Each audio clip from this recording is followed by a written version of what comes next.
Arestado sa Taguig City ang isang dating miyembro ng Philippine Marines matapos magwala at manutok pa ng baril sa isang motorista. Ang suspect nairita raw sa pagbusina ng motoristang humarang sa kanya. Nakatutok si Rafi Tima. Galit na galit at nagwawala ang isang lalaki gabi ng December 1 sa Colonel Bravo Street, Barangay Central Signal sa Taguig City. Sa video, makikita ang pagtutok ng baril ng lalaki sa may hawak ng cellphone na halatang ikinagulat nito. Ang kasama ng naka-orange na lalaki, pilit umaawat at sa isang punto, naasigawan pa ng may hawak ng baril. Kahit naawat na, bumuelta pa ang suspect. Maging ang kasama ng suspect tila nanuya pa sa mga nakaaway. Yung kasama mo, siga-siga, wala naman pala. Bakit kasi nagaga... Ang may hawak ng baril, agad namang naaresto ng Taguig Police sa follow-up operation at kinilalang isang retiradong miyembro ng Philippine Marines.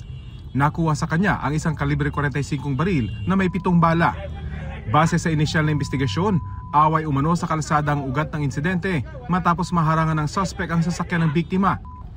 Nairita raw ito sa walang tigil na pagbusina ng biktima na nauwi sa sigawan hanggang sa manutok na ang suspect. Yung kanyang yung baril at ito ay chine-check natin kung whether it is still licensed or not, but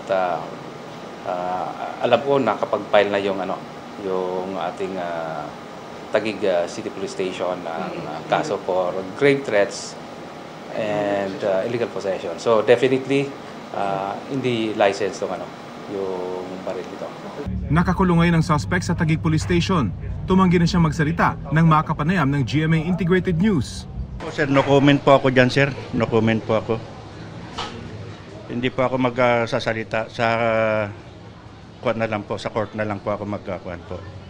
Tumanggi rin siyang magbigay ng komento tungkol sa nakumpiskang baril na nakarehistro mano sa ibang tao. Para sa GMA Integrated News, Rafi Tima, nakatutok, 24 oras.